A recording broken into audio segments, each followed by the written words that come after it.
you're there, and now is here winning time starts. And I got this. I'm enjoying the show. I am. We just finished the first season. I'm enjoying it, and you don't have an issue with it the way some of the teammates have vocalized their issue with it.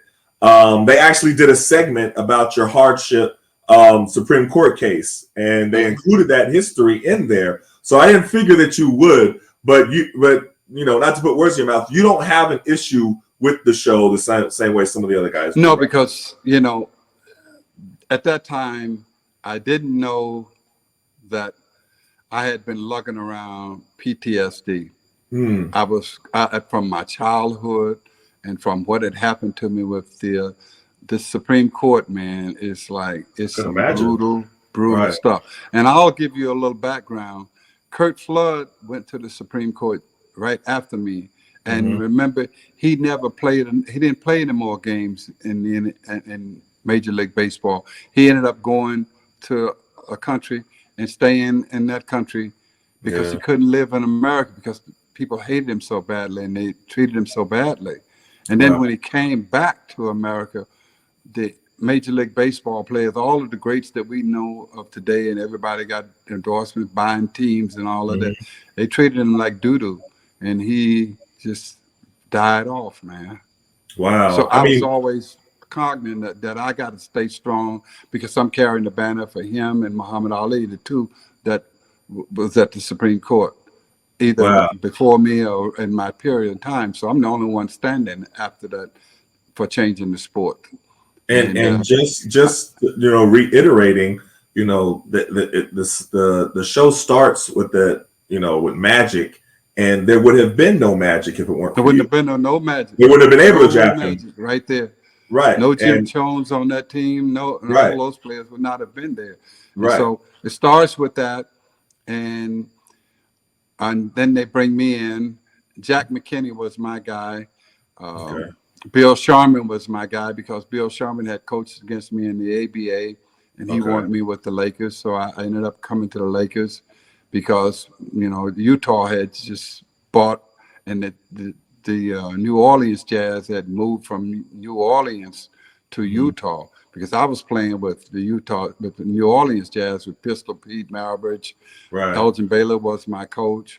So it was like I had put up some numbers. I got myself really sharp and ready to go ball. I was doing 24 and 12 when I got to the Lakers.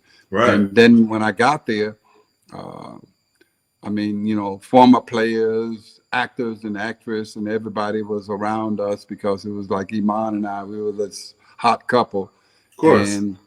And so lo and behold, at the Forum Club, they started sliding, coke around, and everybody was doing coke back then. It was like it was like having an apple, And so one night, I got into a person's house, and we were sitting there, and he was talking about how since you sort of organic, you've Mr. Vegetarian and all this stuff here, and you want to keep your body clean.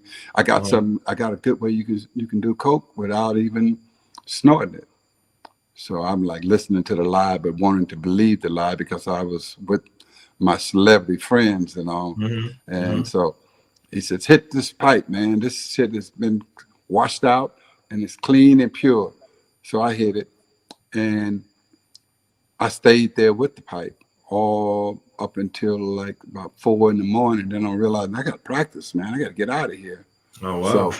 So it caught me my first journey on it.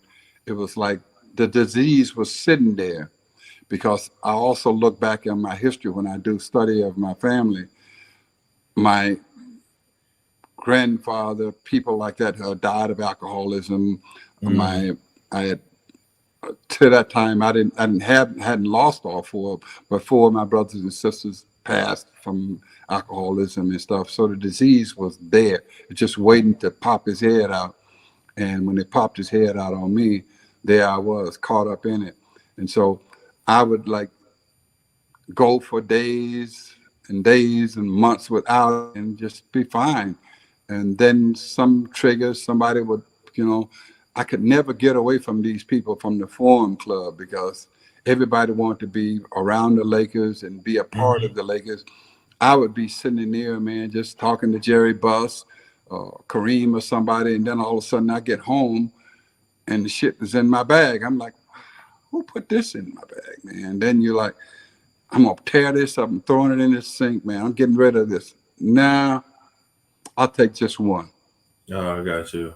Yeah. So it was like, what's that thing they used to say? You cannot eat one. Yeah. Right, Yeah. right. So it just stirred it right back up. It come right back on me. And so I'm watching my game going from the 25, 24, and 12 down to like 16 and 7. By the end of the season, I was a shell of my player, of a player, and So disgruntled and everything else. And I was averaging about 7, 8 points and maybe 4 rebounds or 5 rebounds.